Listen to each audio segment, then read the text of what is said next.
नमस्कार. राजू पडवळ आपल्याला बातम्या देत आहे. पब्लिक व्हॉइस न्यूज चॅनलमध्ये आपले स्वागत. नुकतीच आझाद समाज पार्टीची समीक्षा बैठक सुभेदारी विश्रामगृह येथे पार पडण्यात आली. यावेळी पदाधिकाऱ्यांच्या नियुक्त्या देखील करण्यात आल्या.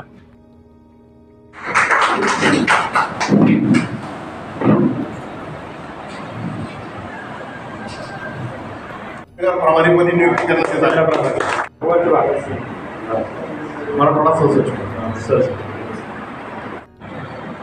ठीक आहे. तुमची काय म्हणून नियुक्ती झालेली आहे?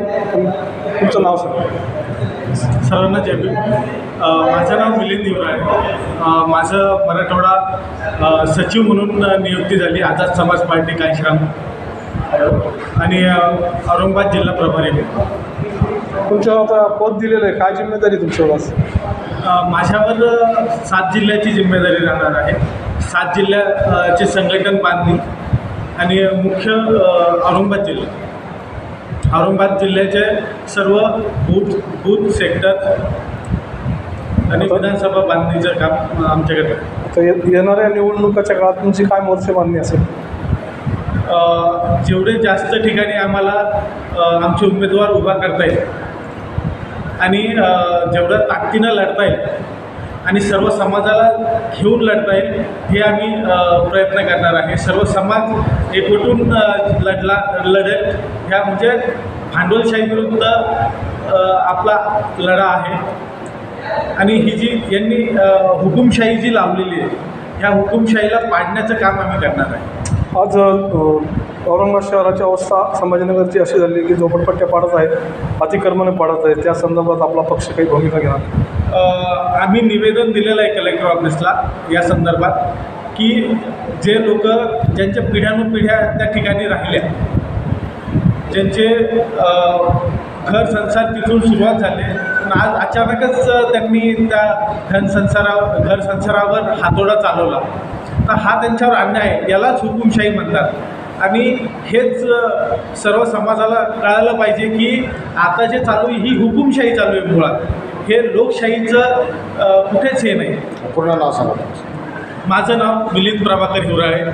मी मराठवाडा सचिव तथा औरंगाबाद जिल्हा प्रभारी आझाद समाज पार्टी. 20 करोड़ लोग तो उनकी मुट्ठी में है हमेशा.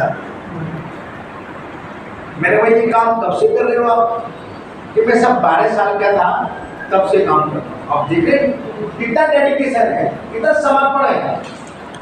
12 साल से आज उसमें लगभग 44-45 साल की थी, आज भी ये काम कर रहा हूँ. मैं ये बात इसलिए बता रहा हूँ कि आपका जो दुश्मन है रात और दिन काम कर रहे हैं.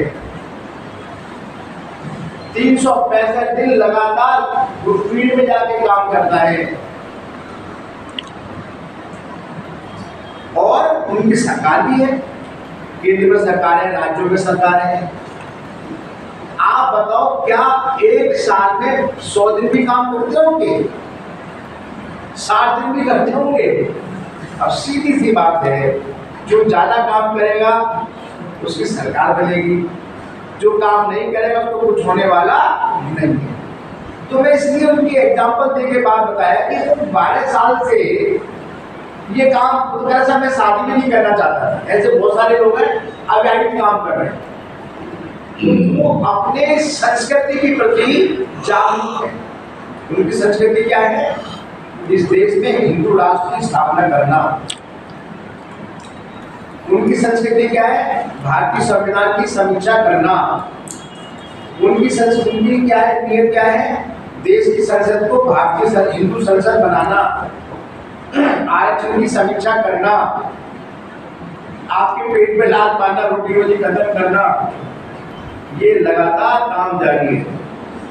वो हम लोग सोने में लगे हैं. सोएंगे तो बोएंगे, जाएंगे तो पाएंगे. जो एग्जाम्पल देके मैंने बताया कि ये हालात है.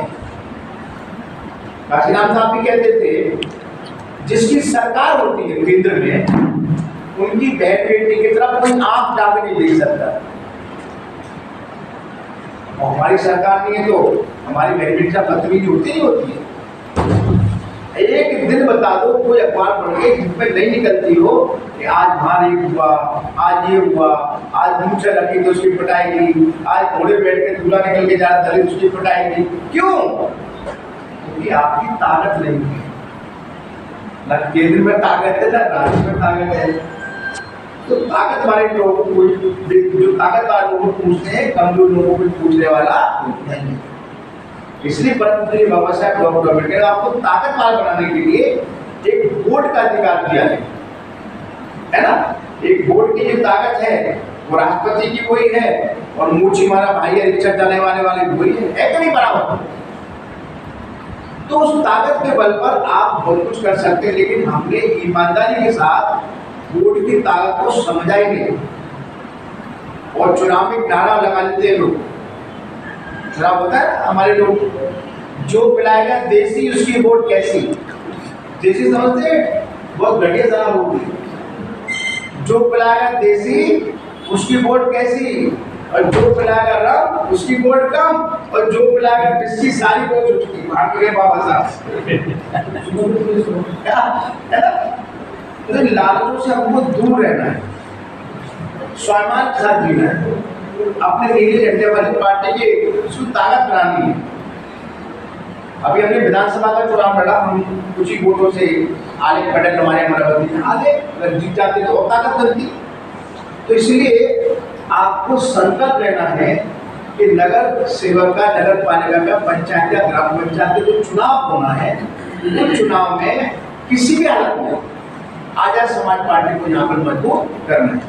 अभी कुछ साथियों ने कहा कि हमें अलायंस करना चाहिए।